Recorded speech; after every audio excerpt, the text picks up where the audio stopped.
फिर भी आपको 4 लाख रुपया पर एकड़ ये दे रहा है। ये भी मोट एकदम रफ बता दिया मैंने आपको। तो सर मुझे आप ये बताइए, अगर कोई किसान है इसे करना चाह रहा है, वो कितने बीघे से इसे लगा के स्टार्ट करे? देखिए सर, इस चीज़ का ना कोई आंसर नहीं है जी। किसी के लिए ना 500 रुपये भी बहुत बड़ी चीज़ है और किसी के लिए 5 लाख रुपए भी मायने नहीं रखता। हमने करीबन 85 से 90 वैरायटी का यहाँ ट्रायल किया है अपने फील्ड के ऊपर। जी। अब ये ट्रायल करने की क्या जरूरत पड़ेगी?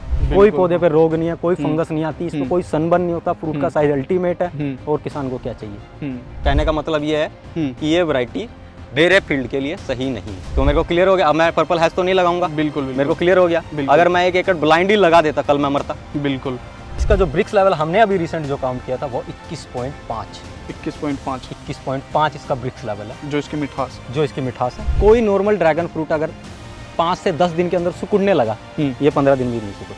ये हमने ग्राफ्टिंग कर दी है यहाँ पे, यानी ये पौधा नीचे दूसरा है, हाँ, और ऊपर दूसरा है। देखिए ये मतलब ये तो दूसरा हो गया, हाँ, जिसको मदर बोलेंगे, हाँ, और ये अलग हो गया। लेकिन जब ये तार टूटेगी आपको समय नहीं देगी। बिल्कुल। आज ये है तो कल आपको धड़ाम दिखाई देगा, आप कुछ नहीं कर पाओगे, पूरा डैमेज हो जाएगा। पूरा ये दोबारा ये उस कंडीशन में कभी नहीं आ सकता। मान लीजिए बारिश नहीं आ रही है जी, तो अगर आपको पानी देना है तो आप चलो भाई। आज मैं बात करने वाला हूँ एक ऐसी फसल की जो एक बार लगा के आप 20 से 25 साल तक छुट्टी कर सकते हैं। जी हाँ, मैं बात कर रहा हूँ ड्रैगन फ्रूट की। मैं बात करने वाला हूँ इसके स्ट्रक्चर की, आप किस तरीके से इसको लगा सकते हैं, बीघे में ये कितना लगेगा, इसमें कौन कौन सी दिक्कतें आ सकती हैं, किस तरीके से इसमें कमाई करने का जो जरिया है वो आपको मैं बताऊंगा।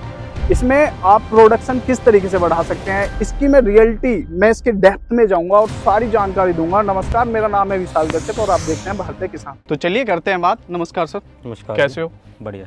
तो सर मुझे बताइए सबसे पहले अपना एड्रेस और इस फार्म का एड्रेस, अपना नाम और अपनी एजुकेशन के बारे में।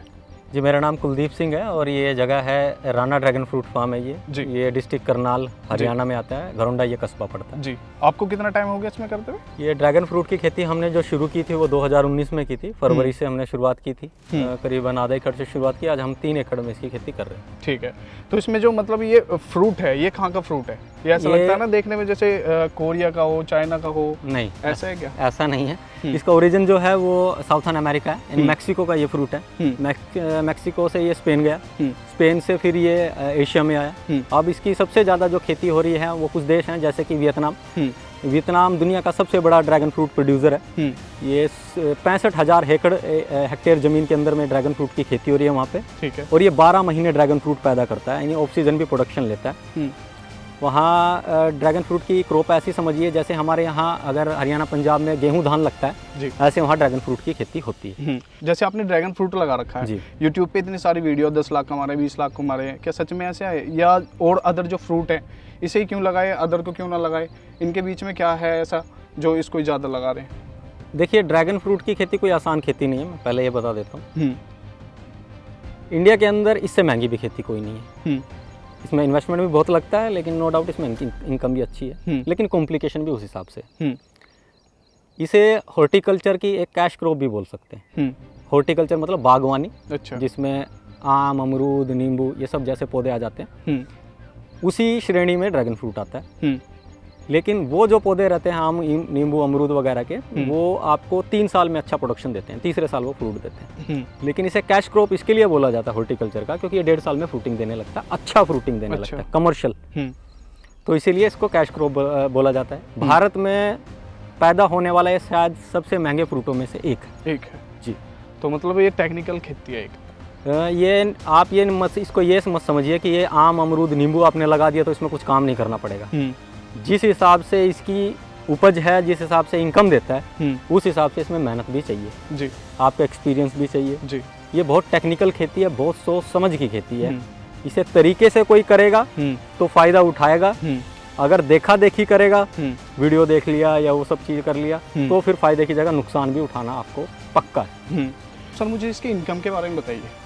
देखिए, नॉर्मली जो बागवानी की हम खेती करते हैं, एक नॉर्मल उपज की बात करते हैं तो 1 एकड़ से हम 3-4 लाख रुपए तक निकाल सकते हैं, अगर अच्छा सीजन गया तो आपका। आम हो गया, चाहे दूसरी अमरूद हो गया या दूसरी क्रॉप्स होगी। लेकिन ड्रैगन फ्रूट केक तो बहुत रेयर है ये फ्रूट, बहुत जगह लोगों को पता ही नहीं है इसके बारे में। दूसरा, अभी तक बहुत कम स्केल पे लगा है भारत के अंदर में, तो इसके लिए इसका रेट काफ़ी अच्छा है फिलहाल। अच्छा। तो दूसरा, ये ड्रैगन फ्रूट का जो पौधा है ये भी लंबी क्रॉप है।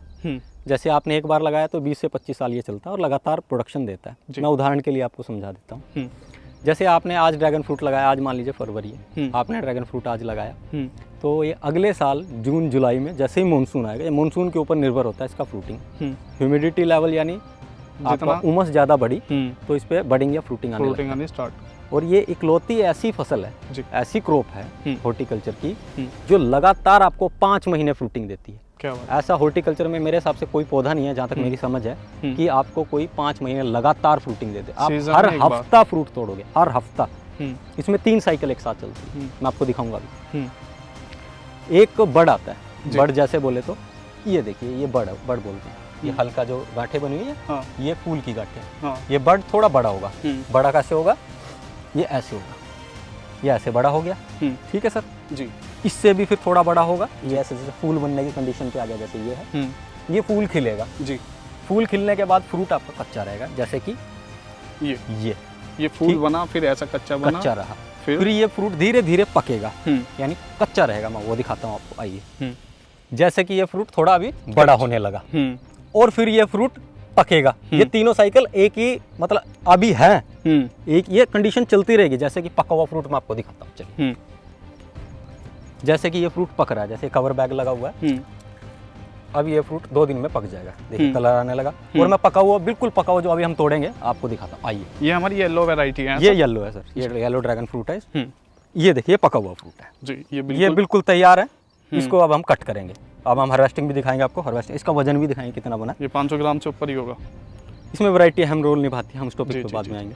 तो मुझे ये बताइए, किसान इसको किस किस जगह पे लगा सकता है, मतलब किस तरीके का इसको क्लाइमेट चाहिए? देखिए 2-3 छोटी चीज़ें हैं। अगर कोई किसान इसका ड्रैगन फ्रूट की खेती करता है जी, तो सबसे मेजर ये है कि आपको वो खेत का चयन करना है जी, जहाँ पे पानी भराव ना हो। जी सर। अगर किसी खेत का, सबसे पहले तो इम्पोर्टेंट पॉइंट ये, आज नहीं तो 10 साल भी बाद भी पानी का भराव ना हो। अगर पानी का भराव हुआ खेत के अंदर और इसकी जड़ें पानी में डूबी 2 दिन 3 दिन, तो आपका पौधा खराब हो जाएगा, मतलब सिकुड़ जाएगा, सूखने लगेगा, वो अपना उसका समय मतलब कंप्लीट हो जाएगा, वो मर जाएगा।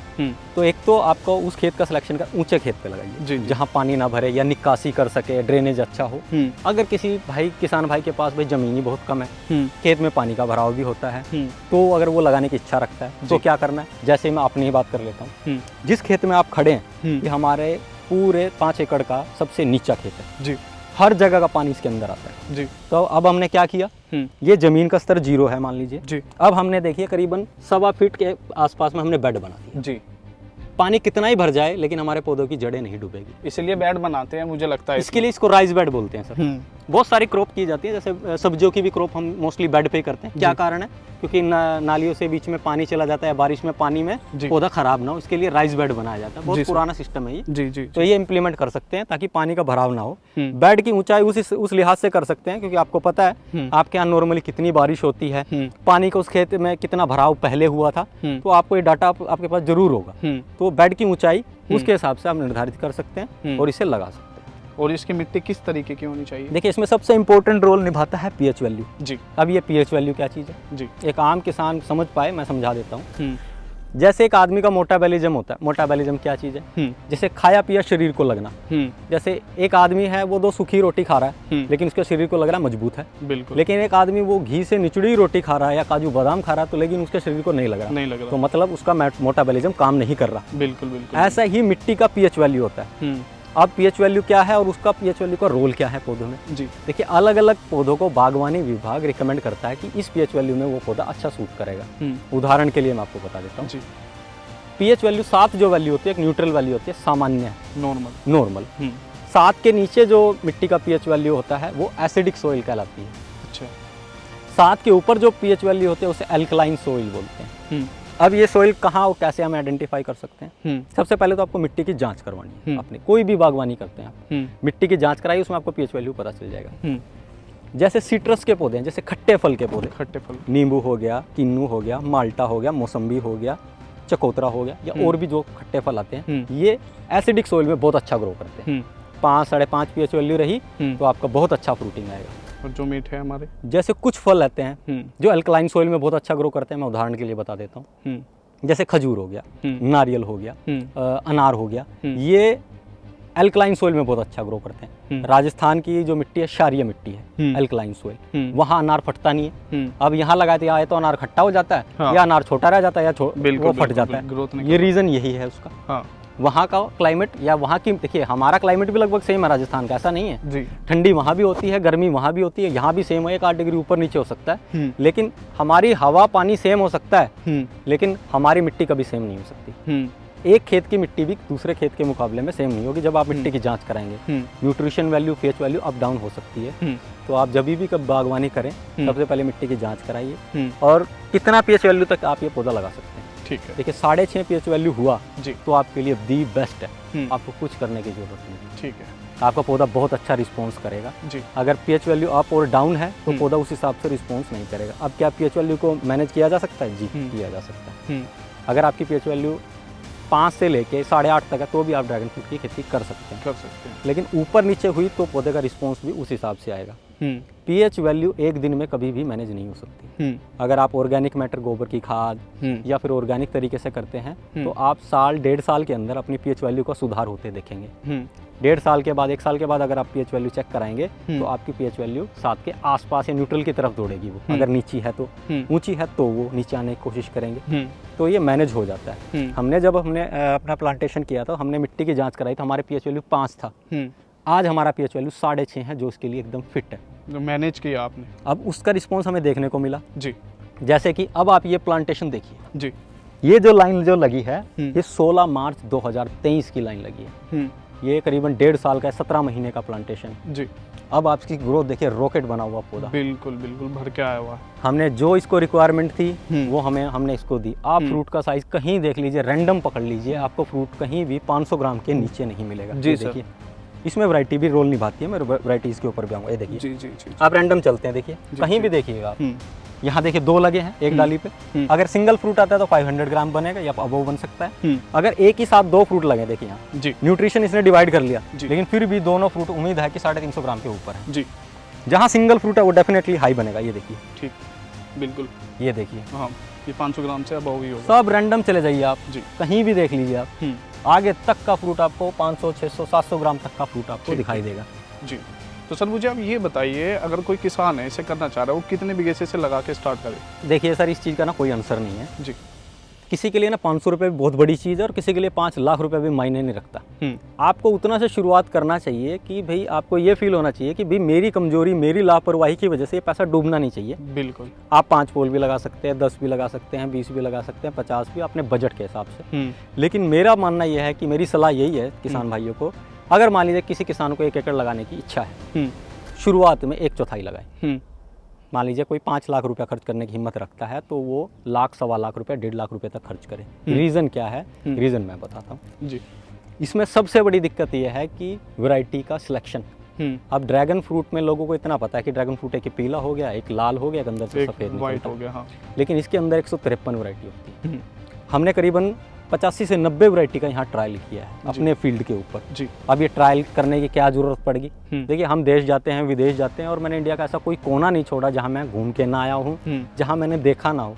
अब किसानों की समस्या क्या आई है बीच में, और इवन हमें भी ये समस्या फील हुई थी बीच में कि कहीं हम ना फंस जाएं इसमें। कई किसान भाई हमारे पास आते हैं जो ड्रैगन फ्रूट की खेती भी कर रहे हैं। भाई जी मैंने फलानी जगह से पौधे लिए, वहाँ मैंने फ्रूट का साइज़ देखा, बड़ा ज़बरदस्त आया था, लेकिन मेरा तो 200-250 ग्राम का फ्रूट आता है। क्या रीज़न है? जी, रीज़न ये है कि वहाँ का क्लाइमेट अलग था और आपका क्लाइमेट बिल्कुल अलग है। तो वो वैरायटी वहाँ आउटपुट अच्छा दिए। मैं ये नहीं बोलता कोई वैरायटी खराब है, सब वैरायटी अच्छी है, लेकिन मैटर ये करता है, देखिए हमें कोई मतलब नहीं है किसके खेत में क्या पैदा हो रहा है। सही बात। हमें मतलब है कि मेरे खेत में, मेरी ज़मीन में, मेरे करने के तरीके में, मेरी जलवायु में क्या अच्छा पैदा हो रहा है। जो वैरायटी आपको अच्छा आउटपुट दे रही है वो आपके लिए बेस्ट वैरायटी है, उसी को आप आगे बढ़ाइए। अब ये वैरायटियों पर मैं इतना जोर क्यों दे रहा हूँ? क्योंकि यही किसान मार खाता है। देखिए पोल लगा लिया, पोल का 70-75% खर्चा है जी, ये स्ट्रक्चर का। बिल्कुल। 30% पौधे का, 30% पौधे में ही मार खा गए आप। अगर 30% वो पौधे का, देखिए आउटपुट में अल्टीमेटली पौधे को देनी है। पौधे का ही सिलेक्शन अगर गलत है या फिर वो वैरायटी आपके एरिया की सूटेड वैरायटी नहीं है तो फिर आपको खामियाजा भुगतना पड़ेगा, क्योंकि ये हर रोज नहीं लगाया जाएगा और हर रोज नहीं उखाड़ा जाएगा। बिल्कुल। एक बार लगेगा तो इसके लिए सेफ साइड जाना चाहिए। हाँ जी। कि दूध का दूध और पानी का पानी। जी जी भाई जी, कैमरा वीडियो में मेरे हाथ में जी, मैं क्या दिखाना चाहता हूँ जी, जब आपके फील्ड में कोई चीज़ आएगी जी, तो आपको दूध का दूध और पानी का पानी हो जाएगा। बिल्कुल। चलिए मैं ये बिल्कुल क्लियर कर देता हूँ ये चीज़, ताकि आप इस चीज़ को ईजी समझ पाएँ कि मैं वैरायटियों पे इतना जोर क्यों दे रहा हूँ, या फिर हम जो ट्रायल करते हैं वो क्या कंक्लूजन निकालने के बाद हमने कोई लाइनों में ऐसे रैंडम पौधे नहीं लगा दिए देखा देखी में। हमने इसका पहले ट्रायल किया, ट्रायल करने के बाद जो वैरायटी सक्सेस हुई उसको ही हमने इतना खर्चा लगा के एक लाइन पे लगाया। अब देखिए इसकी आउटपुट, कोई पौधे पे रोग नहीं है, कोई फंगस नहीं आती, इसमें कोई सनबर्न नहीं होता, फ्रूट का साइज अल्टीमेट है, और किसान को क्या चाहिए। चलिए मैं आपको वैरायटीज का अंतर दिखाता हूँ कि वैरायटी में कितनी पावर होती है, वहाँ आपको क्लैरिटी मिल जाएगी मैं क्यों इतना जोर दे रहा हूँ। ये आप जितने पोल देख रहे हैं, ये सिंगल पोल देख रहे हैं, देखिए इसके ऊपर कोई शेडिंग नहीं है, कुछ नहीं, ओपन में है ये। बिल्कुल। ये हर एक पोल के ऊपर अलग अलग वैरायटी है, हर एक पोल के ऊपर वैरायटी का नाम लिखा हुआ है, हर एक पोल के ऊपर में डेट ऑफ प्लांटेशन लिखा हुआ है, भाई हमने कब ये लगाया, ताकि हम भी ना भूल जाए और आदमी को भी इजीली आइडेंटिफाई कर सके। चलिए मैं आपको क्लैरिटी देता हूँ तो आपको एक पिक्चर क्लियर हो जाएगी मैं क्या बोलना चाह रहा था जी। तो उसमें क्या होता है, दूध का दूध और पानी का पानी हो जाता है, और किसान को कॉन्फिडेंस हो जाता है कि नहीं यार ये वैरायटी मेरे खेत में या मेरे लिए सही है। चलिए मैं उदाहरण के लिए आपको समझा देता हूँ ताकि आपको क्लियर हो जाए। जैसे कि आप ये पोल देख रहे हैं जी, इसके लगाने के भी अलग अलग मेथड होते हैं, मैं वो भी आपको बताऊंगा, और उसमें बहुत सारा मॉडिफिकेशन हमने किया है। जैसे अभी ये पौधा है, इस पे वैरायटी है लेमन ऑरेंज जी। अब ये जो प्लांटेशन हमने किया था ये पिछले साल किया था, अब 2024 चल रहा है, तो मार्च के लास्ट पकड़ लेते हैं हम, मार्च 18 के आसपास था, लेकिन मार्च की 30 तारीख पकड़ते हैं। पिछले साल 30 मार्च 2023 को हमने ये पौधा लगाया था, ये डायरेक्ट कटिंग लगाई थी 4 इसके ऊपर में। अच्छा, अब आप कंसीडर कर लीजिए मार्च से लेके अभी अगस्त चल रहा है, यानी 1 साल 5 महीना के करीब हो गया, या 1.5 साल पकड़ लेते हैं। 1.5 साल के पौधे की एक औसत नॉर्मल ग्रोथ ऐसी होनी चाहिए, ना ज्यादा ना कम, मतलब ज्यादा भरा ना हो, लेकिन नॉर्मल ऐसा एक होना चाहिए, नहीं ये ना अच्छा है ना बुरा है। अब चलिए आगे चलते हैं। ये वैरायटी जो है ये लेमन वैरायटी है। अब आगे आ जाते हैं। अब ये देखिए ये पोल जो हमने लगाया था ये 15 अप्रैल 2023 को लगाया था। ये वैरायटी है पर्पल हैज, ये अंदर से लाल है जी, और बाहर से भी लाल है ये वैरायटी। अब आप ये देखिए ये मार्च का लगा हुआ था, 30 मार्च का, और ये 15 अप्रैल यानी 15 दिन बाद का लगा हुआ है, लेकिन इसकी जो ग्रोथ देख रहे हैं वो बिलो एवरेज है। हाँ, इसे कितना टाइम हो गया लगे? ये आसपास ही 15 दिन बाद लगाइए। अच्छा, अब इसकी ग्रोथ देखिए और इसकी ग्रोथ देखिए, यानी इसके ऊपर नंबर ऑफ लीफ आप देख सकते हैं, इसकी ग्रोथ देख सकते हैं, और इसके ऊपर ग्रोथ नहीं है। कहने का मतलब ये है कि ये वैरायटी मेरे फील्ड के लिए सही नहीं है जी। क्योंकि मैंने ये फ्रूट आ रहा है, बोलते हैं कि जल्दी हमें फ्रूट नहीं लेना चाहिए ड्रैगन फ्रूट के प्लांट से। नहीं, आपको पहले साल फ्रूट नहीं लेना चाहिए, दूसरे साल कटिंग कर देनी चाहिए। वो हार्ड प्रूनिंग होते हैं, मैं समझाऊंगा आपको, बताऊंगा कैसे किया जाती है। अब ये 1.5 साल का पौधा है, लेकिन इन दोनों की ग्रोथ में आप अंतर देख सकते हैं। बिल्कुल, तो बिल्कुल, ये वैरायटी मेरे खेत के लिए सही नहीं है जी। तो मेरे को क्लियर हो गया। अब मैं पर्पल हैज तो नहीं लगाऊंगा, बिल्कुल, मेरे को क्लियर हो गया। अगर मैं 1 एकड़ ब्लाइंड ही लगा देता कल मैं मरता। बिल्कुल। चलिए आगे आते हैं जी। अब ये भी 15 अप्रैल का लगा हुआ है। क्या बात है, 15 अप्रैल 2023। ये वैरायटी है डार्क स्टार। अच्छा, अब इसकी ग्रोथ देखो आप। हाँ, इसकी ग्रोथ तो काफी। ये भी 15 अप्रैल है, ये भी 15 अप्रैल है। आगे आ जाइए जी। ये भी 15 अप्रैल का लगा हुआ है, एक डेट का, और एक ही फ्रेम में आपको क्लैरिटी मिल गई मैं क्या बोलना चाह रहा हूँ। देखिए हाँ, इनकी ग्रोथ में जमीन आसमान का अंतर है। हाँ। जैसे कि अब इस पौधे का हमने 2 इसने स्टेजेस क्लियर कर लिए, जैसे कि ग्रोथ में 1 नंबर है जी।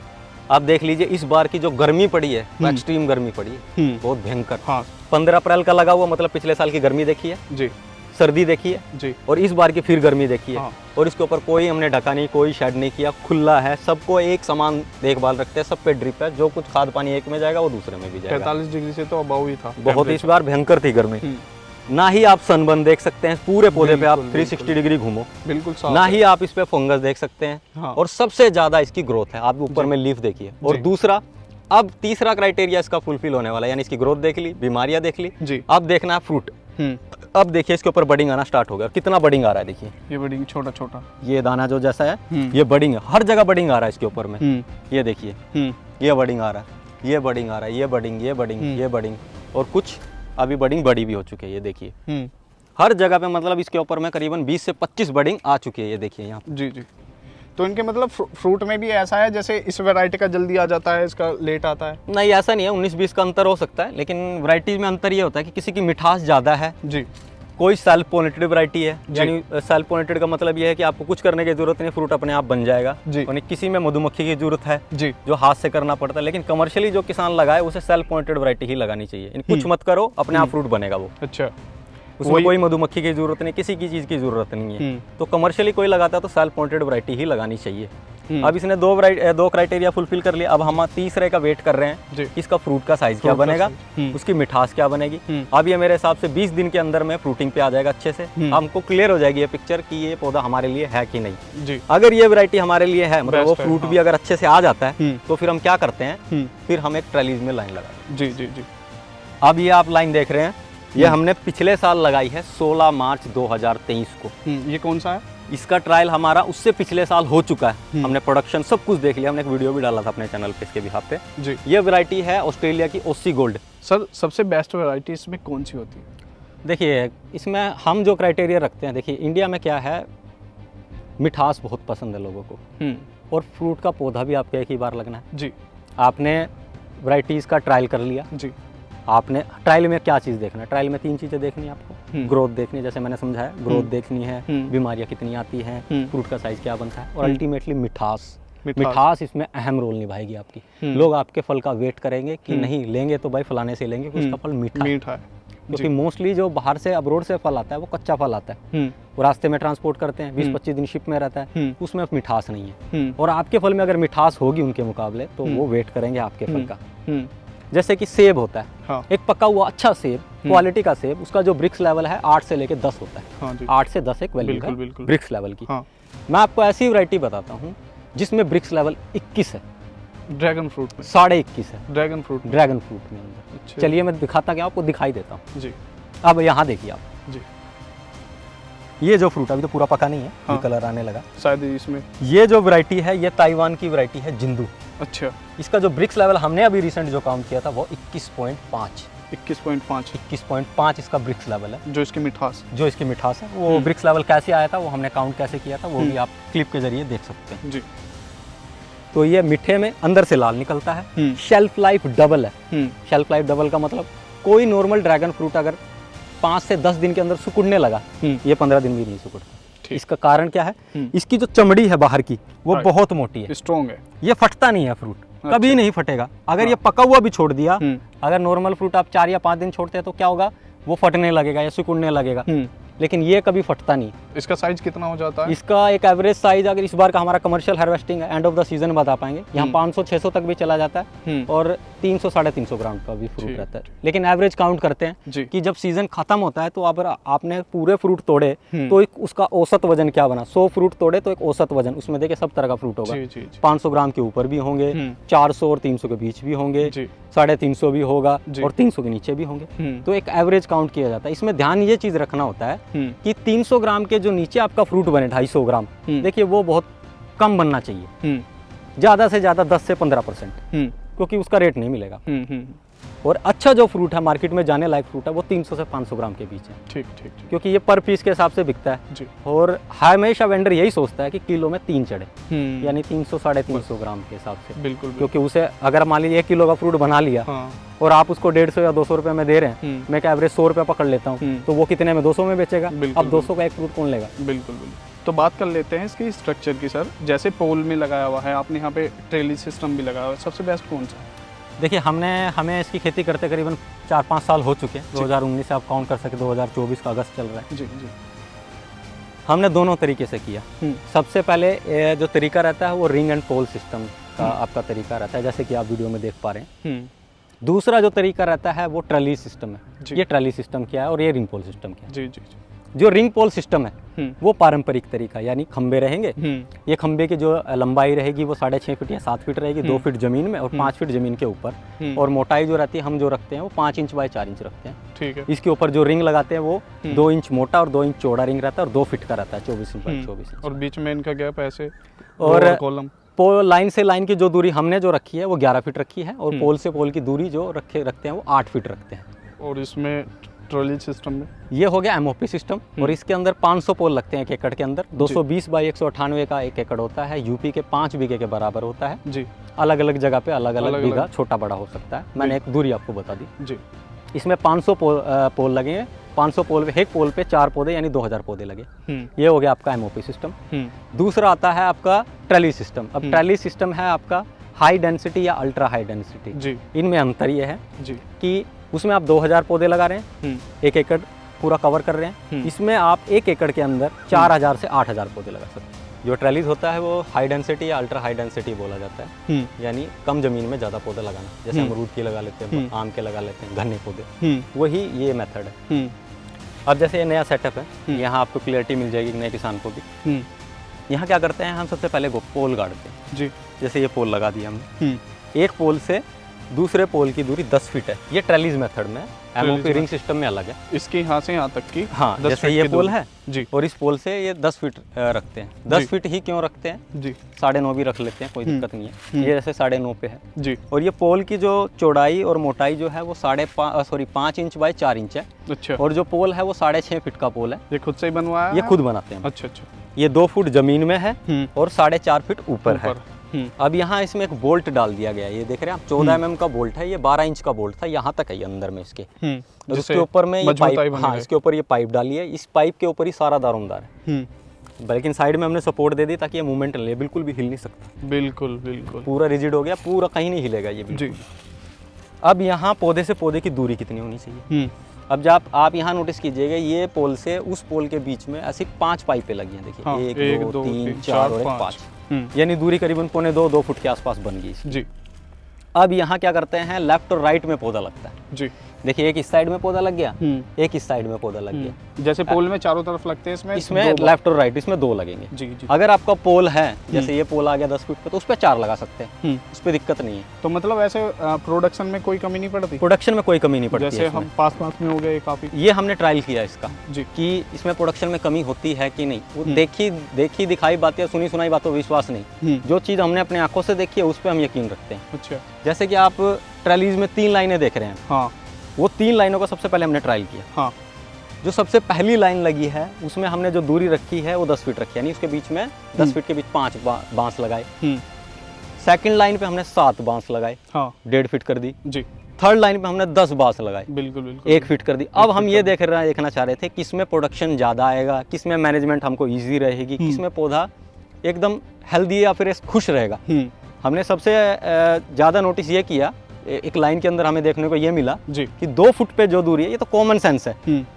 अगर पौधा थोड़ी दूरी पर रहेगा तो वो न्यूट्रिशन के लिए लड़ाई नहीं करेगा, बिल्कुल, उसको एयर मिलेगी बराबर से, वेंटिलेशन मिलेगा, स्पेस मिलेगा उसको, तो वो ग्रोथ अच्छी करेगा। तो हमने ये नोटिस किया कि 2 फीट पे अगर पौधा लगाते हैं या 1.25 फुट पे अगर पौधा लगाते हैं तो वो आपका बेहतर रहता है ट्रैली सिस्टम में। बिल्कुल। तो उसी चीज को हमने देख के हमने अपने पौधे 1.25 या 2 फुट के ऊपर में लगा दी। ये जितनी भी आप लाइनें देख रहे हैं ये सारी 1.25-2 फुट पे, यानी 5 ही पाइप देखेंगे 10 फीट के बीच में आप। और इसमें पौधे का रिस्पॉन्स भी बहुत अच्छा आता है।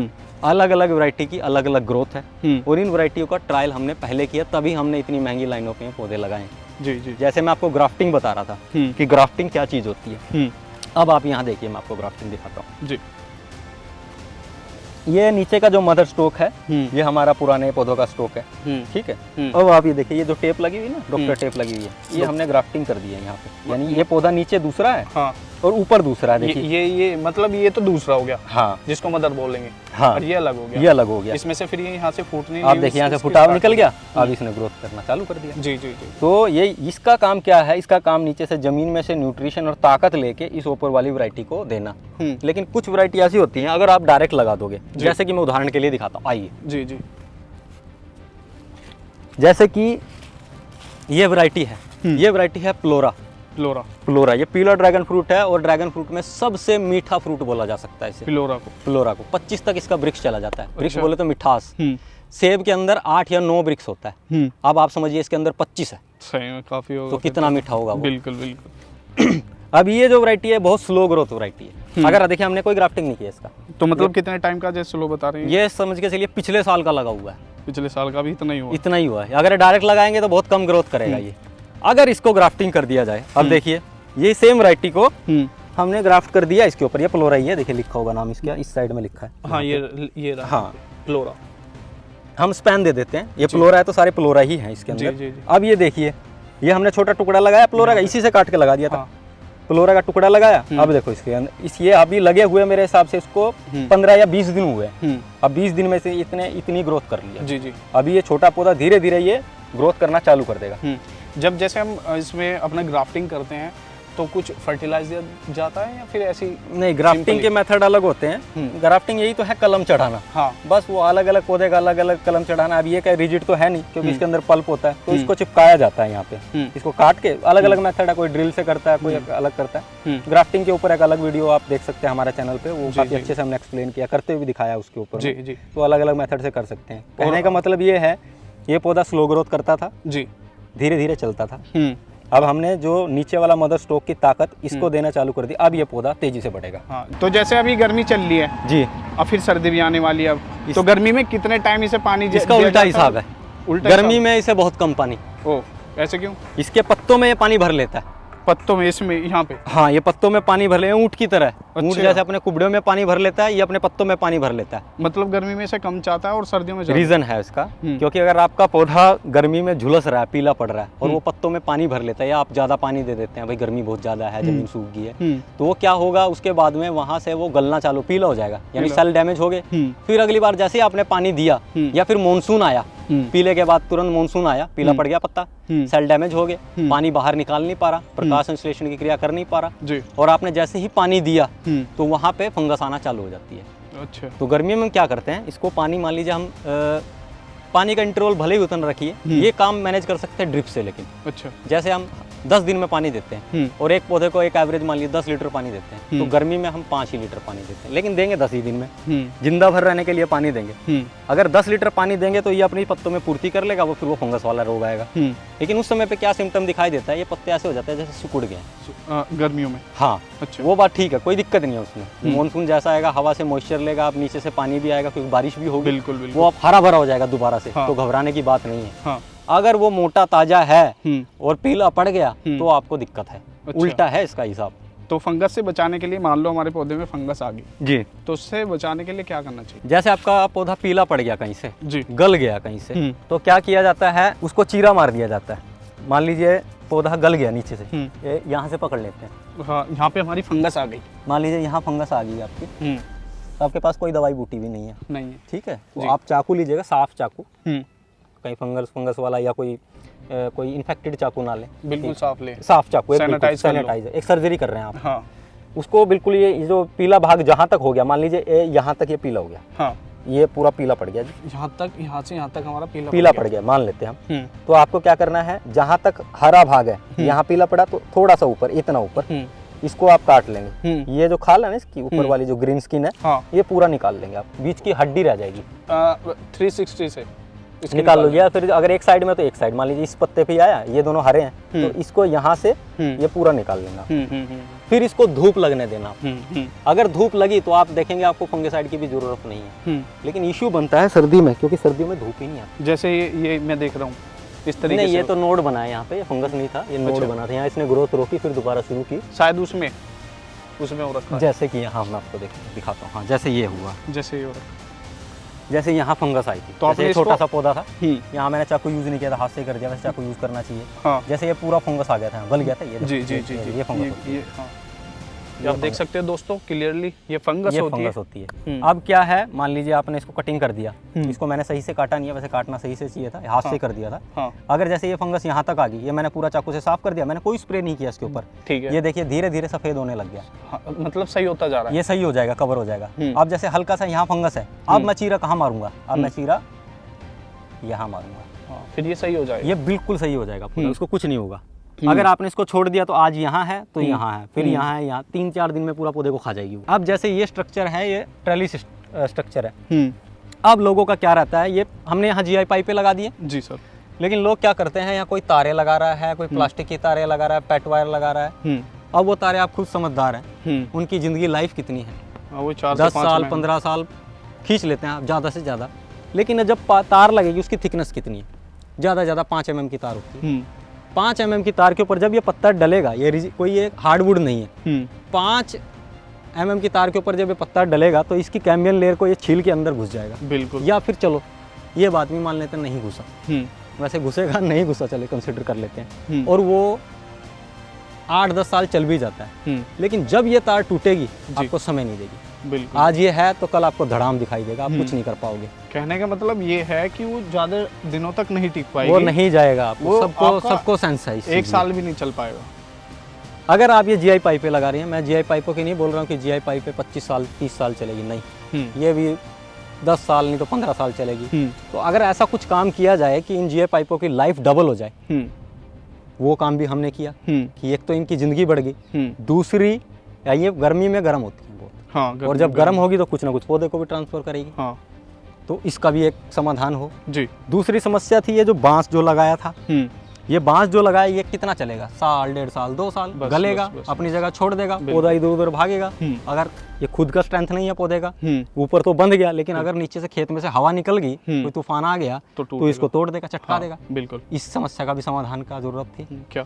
और तीसरा एक समस्या और बहुत कॉमन बन रही है अभी लास्ट जनवरी 18 से लेकर और 30 मार्च के बीच ज़्यादा समस्या बनी है। स्पेशली मैं हरियाणा की बात कर रहा हूँ, 3 बार ओले के राउंड लगे हैं इस बार। अगर आपने गर्मी में बचा लिया, सर्दी में बचा लिया पौधे को, सब कुछ अच्छा है, और अगर 10 मिनट का भी ओला गिर गया तो आपको पूरा साम्राज्य खत्म करके चला जाएगा। आप उसको बचा नहीं पाओगे पौधे को, ओले से इससे को नुकसान पूरा डैमेज हो जाएगा। अच्छा। पूरा ये दोबारा ये उस कंडीशन में कभी नहीं आ सकता पौधा। ये जो इसके पत्ते हैं इस पे लगता होगा, लगते ही इसको खराब कर देगा, एक तो छीलेगा इसको, दूसरा फंगल आ जाएगा और आप उस फंगल इन्फेक्शन को रोक नहीं सकते। सर मुझे इसका ये ड्रिपिंग सिस्टम और ये जो ऊपर लगाए हुए आपने इसका फुहारा है, इसके बारे में बताइए। देखिए ये कैक्टस फैमिली से बिलोंग करता है, पानी बहुत कम चाहिए। अगर हम खुला पानी देते हैं तो चाहते ना चाहते हुए भी हम ज़्यादा से ज़्यादा पानी जाए, क्योंकि पहले ज़मीन पानी सोखेगी तब पौधे को बढ़ाएगी, और इसमें फिर आप फर्टिलाइजर भी ढंग से मैनेज नहीं कर सकते। अगर कोई आपको घुलने वाला ड्रिंचिंग करनी है, कोई फर्टिलाइजर देना है, जैसे हम ऑर्गेनिक खेती करते हैं या कुछ बैक्टीरिया के अंदर फीड करते हैं, अगर हम फ्लड से पानी देंगे तो 70 से 80% हम वो वेस्ट होगा। जहाँ हमारे पौधे की जड़ें नहीं है वो हमारे लिए वेस्ट है जमीन, जहाँ हमारे पौधों को मिल रहा है वो हमारे लिए यूजलेस है, यूजफुल है। तो अब ये समझ के चलिए अगर ड्रिप से फायदा क्या होता है, एक तो सब्सिडी दे रही है सरकार 80-85%, ये समझ के चलिए 20 से 25 हज़ार रुपये में आपके 1 एकड़ लग जाएगा। अब फायदा क्या है ये आप देखें, नीचे हमने ड्रिप लगवाई हुई है इसके अंदर। ड्रिप से फायदा ये होता है हम कोई भी बटन दबाते हैं, अब जैसे मैंने गर्मी में बताया था कि गर्मी में से पानी बहुत कम चाहिए, फ्लड से आप मैनेज नहीं कर सकते जी। लेकिन अगर आप नॉर्मली 1 घंटा ड्रिप चलाते हो तो आप आधा घंटा पौना घंटा चला के इसको मैनेज कर सकते हैं। जी जी जी, जी। बटन दबाया, हर एक पौधे को बराबर मात्रा में पानी पहुंचा, मैनेज हो गया, पानी वेस्ट नहीं हुआ, फर्टिलाइजर वेस्ट नहीं हुआ, एक तो फायदा हो गया ये। दूसरा आप पूछ रहे थे, जैसे मैंने बताया कि भाई ऐसा कोई सिस्टम इम्प्लीमेंट किया जाए कि अगर बारिश ना हो, जैसे इस बार बहुत लेट आई, मई में कोई बारिश नहीं, जून में कोई बारिश नहीं, जुलाई में कोई बारिश नहीं, हमारा फ्रूट लेट हो गया, तो हमने फोगर का ट्रायल किया। हम कोई भी काम करने से पहले ट्रायल करते हैं। अच्छा। हमने फोगर का ट्रायल किया, देखिए 4 वे फोगर है नेटाफेम का, सिंगल वे फोगर है, वो भी लगा के देखा कि कौन सा कारगर है। अब ये जो हमने फोगर सिस्टम लगवाया है, फोगर सिस्टम का फायदा ये है कि आप अगर आपको मान लीजिए बारिश नहीं आ रही है जी, तो अगर आपको पानी देना है तो आप देखिए अभी जो ड्रिप का जो सिस्टम था, देखिए हम क्यों बाहर क्यों खड़े हैं, देखिए अभी इसका रीज़न ये था, मैं आपको क्या बता रहा था कि आपको हमेशा ऊंचे खेत पे लगाना है। अब देखिए सबसे नीचा खेत था, अब देखो अभी बारिश हुई है रिसेंट शूट के दौरान ही, अब देखिए कंडीशन खेत का लबालब पानी भर गया, इसलिए लगाया जाता बेड कि लबालब पानी भर गया। हाँ।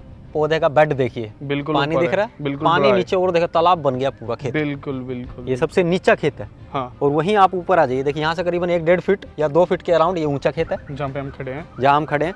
हाँ। यहाँ देखिए ये इसमें कम है, इसमें कम है, और वहाँ पे कोई पानी का निकासी ही नहीं है। पानी जब तक जमीन नहीं सूखेगी वो कहीं से निकल ही नहीं सकता, लेकिन वहाँ आपको राइस बेड बनाने हैं। यहाँ आपके फ्लैट भी चल जाएगा क्योंकि यहाँ निकासी है। या फिर यहाँ भी हम लगाते हैं तो यहाँ बर्डन लगा देते हैं, जैसे कि आप वो ढेर देख रहे हैं, वो ढेर जो लगा हुआ है और उसको करीबन 1 फीट ऊंचा, अभी तो इसका बारिश की वजह से बह गया, ये खाद लगाना बाकी है, काफी ऊंचा ढेर हो जाता है। जैसे कि मैं यहाँ दिखा देता हूँ आपको, जैसे यहाँ देखिए, हाँ जी, ऐसा ढेर लगा देता है। पानी अगर भरे भी तो नीचे भरे, हाँ, वहाँ तक ना भरे। हाँ। और दूसरी हमारी जो मिट्टी है लगाने का तरीके भी अलग अलग है। जैसे हमारी मिट्टी है जो वो चिकनी दोमट मिट्टी है। हाँ। वो धान की मिट्टी है। हाँ। पानी आए तो ठीक, नहीं तो यहाँ दरारें पड़ जाती हैं। दूसरी जो मिट्टी है रेतीली मिट्टी, अब इसके लिए बेस्ट कौन सी है मैं वो भी बताऊंगा। दूसरी मिट्टी होती है रेतीली मिट्टी, वहाँ क्या होता है कि रूट को फैलने के लिए ये मिट्टी सॉफ्ट होती है। हमारी मिट्टी हार्ड होने की वजह से जड़ें फैलती नहीं। तो हम लोग क्या करते हैं, हम मिक्सचर क्रिएट करते हैं, मिक्सचर बनाते हैं जी। मिक्सचर में क्या करते हैं, 70% गोबर का खाद, 10 से 15% है इसके अंदर में आपका रेत, करीबन 5 से 10%, और बाकी इसके अंदर मिट्टी। इसके अंदर और भी एडिशनल डाल सकते हैं आप, जैसे नीम मैनवर हो गया। नीम मैनवर मतलब नीम की खल होती है जो। उसके बाद आपका बोन मैनवर हो गया, जैसे हड्डी का जो पाउडर चूरा होता है वो कैल्शियम के लिए पूर्ति करता है, ये हो गया। ट्राइकोडर्मा सूडोमोनास, ये तो एडिशनल चीज़ है, फंगिसाइड वगैरह, उसको मिक्स करके ढेर लगा लेते हैं ऐसे। ये हमारे मिट्टी के हिसाब से हम अगर ये सिस्टम पे लगाएंगे तो हमारा पौधा अच्छा ग्रोथ करता है। ठीक है। वहीं आ जाती हैं जिनकी रेतीली मिट्टी है। रेतीली, अब ये इसका एक कारण और था ये करने का, क्योंकि अभी ये जो हमने मिक्सचर बनाया ये काफ़ी सॉफ्ट है, यहाँ जड़ें लूज है, यहाँ जड़ें आराम से फैल जाएगी। अगर यही पौधा ये बिना खाद पानी के, या फिर मैं कहीं गड्ढा खोद के, जैसे पारंपरिक हम खेती करते हैं बागवानी में, गड्ढा खोद के वहाँ खाद डालकर वो पौधा लगा दूं, तो अब ये कंडीशन आप समझिए, वो खाद कितना दिन चलेगी, 3 महीना नहीं 4 महीना। 4 महीने के बाद वो कार्बन बन के खत्म होगी। बिल्कुल। उसकी जड़ें जहाँ बैठी है वो वहीं रह जाएंगी, क्योंकि मिट्टी बहुत हार्ड है इसको फैलने के लिए, क्योंकि इसकी जो जड़ें हैं बहुत नाजुक है, बाल जैसी जी। तो ये लूज सोइल में अच्छे घूमती हैं। तो इसके लिए हम राइस बेड बनाते हैं, और बेड जो बनाते हैं वो मिक्सचर का बनाते हैं। ठीक है। देखिए, इसके बीच में 3 क्रोपे रिकमेंडेड है, बागवानी की 3 क्रोपे हैं जो आप लगा सकते हैं इसके बीच में। और इनका लगाने का मैं कारण भी बताता हूँ क्यों ये क्रोपे आपको लगानी चाहिए, और ये सुटेबल क्रोप है। इसके बारे में हमने काफी रिसर्च किए हैं। इसके बीच में वो 3 फल के पौधे हैं जो है पियर, पीच प्लम, आलू बुखारा, आड़ू और नाशपाती। ये 3 पौधे ही क्यों? ये 3 पौधे इसके लिए क्योंकि वो जो पौधे होते हैं इनकी जो जड़ें होती है वो 2 से 2.5 फीट नीचे बनती है। हमारा जो ड्रैगन फ्रूट है उसकी जो जड़ें हैं हमारी मिट्टी में 3 इंच, और रेतीली मिट्टी में 7 से 9 इंच जाती है, और पथरीली मिट्टी में कोई कंट्रीबिलिटी नहीं, कितनी भी जा सकती है, क्योंकि उसके बीच में नेचुरल एयर वेंटिलेशन होता है, यानी उन पत्थर के टुकड़ों के बीच में गैप होता है, तो जड़ें कहीं भी जा सकती है, कितनी भी गहराई में। यहाँ पैकिंग चल रही है। ये देखिए, इस तरह से हम 5 किलो के बॉक्स बनाते हैं। ये देखिए, काफी अच्छा हमने गिफ्ट पैक बनाया हुआ है। बिल्कुल बिल्कुल बिल्कुल, पूरा एयर वेंटिलेशन रखा हुआ है। इस तरह से हम इसकी पैकिंग करते हैं जी जी। यहाँ पे देखिए ग्रेडिंग के हिसाब से रखते हैं। तो अभी किस रेट जा रहा है आपका? देखिए, अभी रिटेल का जो हमारा रेट चल रहा है वो 200 रुपीज चल रहा है, लेकिन अभी होलसेल का अभी हमारा फर्स्ट प्रोडक्शन है, तो अभी कहना मुश्किल है, क्योंकि हमारा रिटेल में जा रहा है। किसी को 5 बॉक्स, किसी को 3 बॉक्स, किसी को 6 बॉक्स। जब हमारा क्विंटलों में माल उठता है, मैं लास्ट ईयर का कंपेरिजन बता देता हूँ। लास्ट ईयर हमारा 130 रुपए से चालू हुआ था। अच्छा। और एंड ऑफ द सीजन 210 रुपए था जी। अगर सबको टोटल ओवरऑल मिला ले तो एक एवरेज का फ्रूट का हमें रेट करीबन 160 से 170 रुपए के बीच मिला। तो बात सर कमाई की कर लेते हैं जी। इसमें जैसे बोलते हैं यूट्यूब पे कि हमने 10 लाख कमा लिए, 20 लाख कमा लिए, क्या सच में ऐसा होता है कि इतने इनकम है इसमें? देखिए सर, सिक्के के ना 2 पहलू हैं। हाँ। इसमें कुछ बात सच्चाई भी और कुछ बात गलत भी है। मैं दोनों आपको क्लियर कर देता हूँ। मैं घुमा के बात करने का आदमी हूँ, मैं सीधी स्पष्ट बात ही करता हूँ। इसमें देखिए, ड्रैगन फ्रूट में 2 तरह के लोग होते हैं जो इसकी खेती कर रहे हैं। एक तो वो होते हैं जो देखा देखी में करते हैं जी। आपके पास में 50 एकड़ जमीन है, 60 एकड़ जमीन है, और आपने 1 एकड़ लगा लिया, ये शौक में आपने लगा लिया, या फिर वीडियो देख के किसी का भाई 10 लाख कमा रहे हैं तो उस हिसाब से। जो लोग 50 एकड़ की खेती कर रहे हैं जी, वो कभी भी 1 एकड़ के पीछे में उतना डेडिकेटली काम नहीं करेंगे। मैं क्लियर कर देता हूँ एक चीजें। आप लेबर्स के भरोसे ये खेती नहीं कर सकते। अच्छा। अब हम 3 आदमी हैं, मैं हूँ, मेरे पिताजी है, मेरी माताजी, क्या हम लेबर नहीं लगा सकते? एक तो लेबर मिलना बहुत मुश्किल है, और दूसरा वो उतना डेडिकेशन से काम कभी भी नहीं करता। हाँ। जितना लगन से हम करते हैं। हम सुबह 4 बजे आते हैं और शाम के 7 बजे तक काम करते हैं। सही। प्रोडक्शन कम हो गया तब 250 रुपए, ये रिटेल का 2 किलो 4 किलो 5 किलो वालों के लिए। लेकिन बल्क का रेट आप कम से कम पकड़ के चलिए, अगर कैलकुलेशन कम से कम की कर ले, कम से कम 50 रुपए कर ले। मान लीजिए आज गुजरात में 80-100 है तो 50 पकड़ लेते हैं, अमरूद के भाव पकड़ लेते हैं। 10 टन आपका माल निकल रहा है तो 5 लाख रुपए आपका। फिर उसमें खर्चा भी लगा लेते हैं, आपके लाख रुपया खर्चा पकड़ लेते हैं, फिर भी आपको 4 लाख रुपया पर एकड़ ये दे रहा है। ये भी मोट एकदम रफ बता दिया मैंने आपको। तो ये थी आज की इन्फॉर्मेशन। अगर अभी भी कोई आपको डाउट है तो सर का हम कैप्शन में नंबर देंगे, आप वहां से सर से कांटेक्ट करके डिटेल पूरी अपने आप के जो डाउट है वो क्लियर कर सकते हैं। अभी के लिए बहुत बहुत धन्यवाद।